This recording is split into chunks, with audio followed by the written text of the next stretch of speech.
Hello there, I'm Patty Reardon with the Smokestack Hobby Shop here in Lancaster, Ohio, and this is our inaugural, we're going to call it a podcast even though it's on video.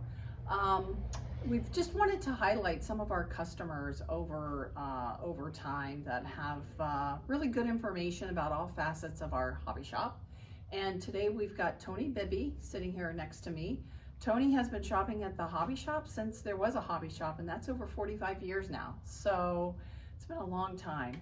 Every time Tony comes into the hobby shop, he is a modeler, and if time permits, he just gives us so much interesting information about whatever plane or model kit or brand of kit that he's picking up in any particular day. So we decided to kick this off finally because Tony came into the hobby shop last week to get his supply of builds for the month, or maybe for the next few weeks maybe.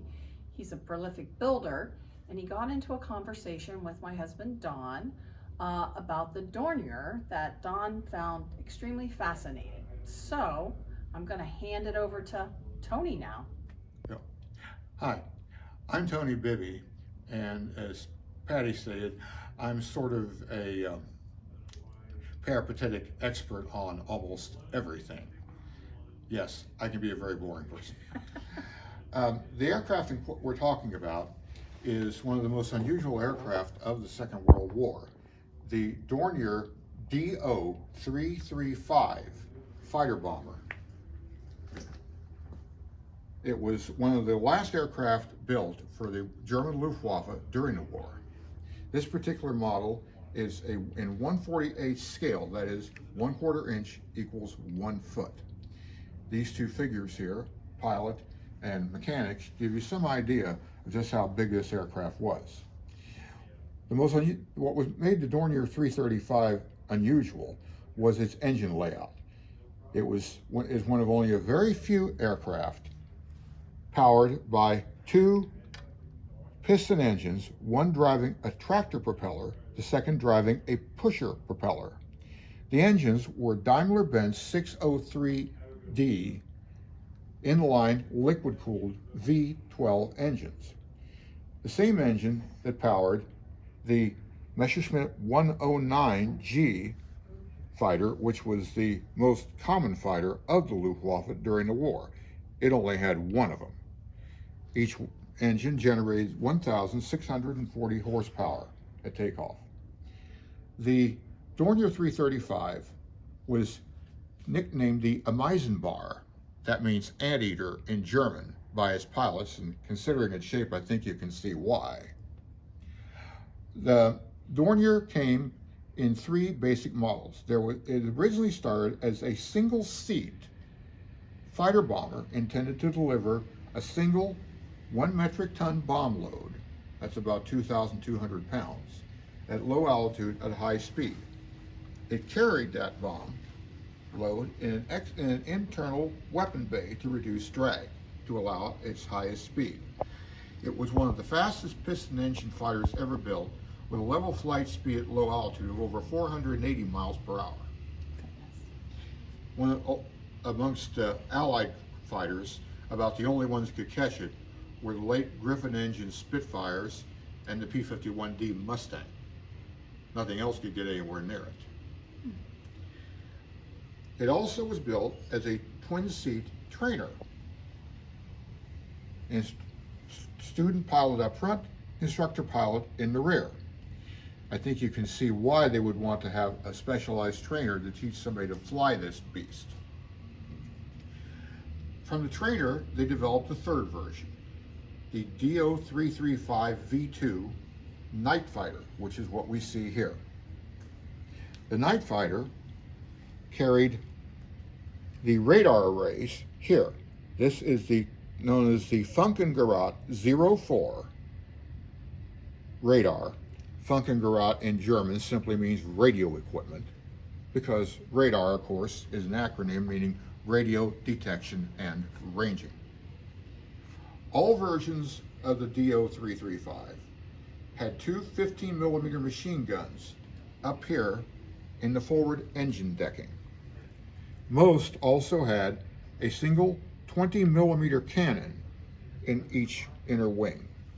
These two were synchronized to fire through the forward propeller. These two were outside of it, so they didn't need to be synchronized. This version also had a single 30 millimeter cannon firing through the hollow crankshaft of the forward engine. The intent was that it was to be able to literally blow an Allied bomber like an Avro Lancaster or an American B-17 Flying Fortress apart with one 1-second burst from all 5 guns. Oh my goodness. And of course, the bombers could not outrun this thing. Their top speed was almost 200 miles per hour slower than this one. Tony, can I ask you a question? Certainly. What year was this produced? 1944 and 1945. Okay, all right. So close to the end of the war then. Yes. Okay. Although the design proposal dated to 1939. Okay. Dornier actually built a pusher propeller aircraft, just smaller than a fighter, a single seat fighter, to test the pusher engine system setup. By the way, this was also one of the very first aircraft to have ejection seats, because with its high speed, not to mention its high tail, if the crew had to get out, they wanted to make sure they didn't hit this. It also had an explosive charge system to blow off the rear propeller in the event that the ejection seats were activated. If you think these antennae look a little familiar, well, they should. The German radars operated in the 400 to 800 megahertz range. And these antennae are Yagi array antennae, very similar to old-fashioned VHF TV antennas, that's what it which looks like. operated in the same frequency, not to mention the FM radio frequency. If you're old enough, you probably remember that Channel 6 television's sound channel could be picked up on FM radio at 1312. Same frequency. The Allied aircraft, by comparison, our night fighters, the British Mosquito, RP-61 and such, used radars that operated in the 800 to 1800 megahertz range, and so they didn't mix with each other, so to speak. Only a very few of these ever got into service before the end of the war in Europe.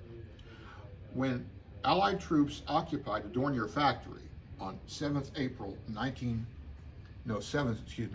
May 1945, they found over 100 DO-335s completed, disassembled, and crated for shipment by railway. It's probably a good thing they did not get to the operational squadrons before the Germans surrender. So the next question is, they found them, now what are they going to do with them? Well, you might think they'd end up scrapped, but in fact, they did and they didn't. Officially, they got scrapped. What actually happened was, a year later, most of those 100 Dornier 335s were in Argentina, along with a lot of Focke-Wulf 190s and a bunch of Messerschmitt 262s and other German aircraft that had been bought, still crated as scrap by the Argentine government, and they formed the nucleus of Juan Perón's post-war Air Force that was run for him by a lot of ex-Luftwaffe officers. Oh my goodness. Notably, General Adolf Galland, who, up to the German surrender, had been the general in charge of the entire Luftwaffe fighter force. Now, were they operating in plain sight? They were kept largely under wraps. Okay. They exercised them secretly, whilst accepting second-hand aircraft from Britain, like everything from Lancaster bombers to Hurricane fighters and everything else. There's a good reason to believe that a lot of the so-called flying saucer reports that came out of South America up through the late 1950s were in fact caused by Argentina's under-the-table Air Force, and it makes perfect sense.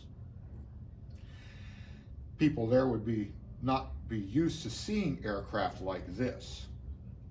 To them, it would be defined as an unidentified flying object.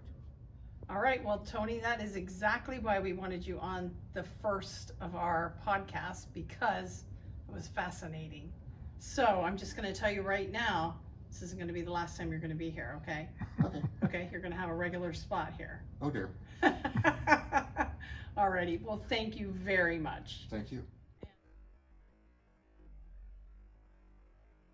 So, if anyone is interested, there are still 2 Dornier 335s remaining in the world. One is in the Bild Museum, BILD, in Bonn, West Germany. It is the property of the German government. And the other belongs to the Smithsonian. It is in the Stephen R. Udvar-Hazy Annex to the National Air and Space Museum at Washington, D.C. And you can go there and see it whenever the museum is open.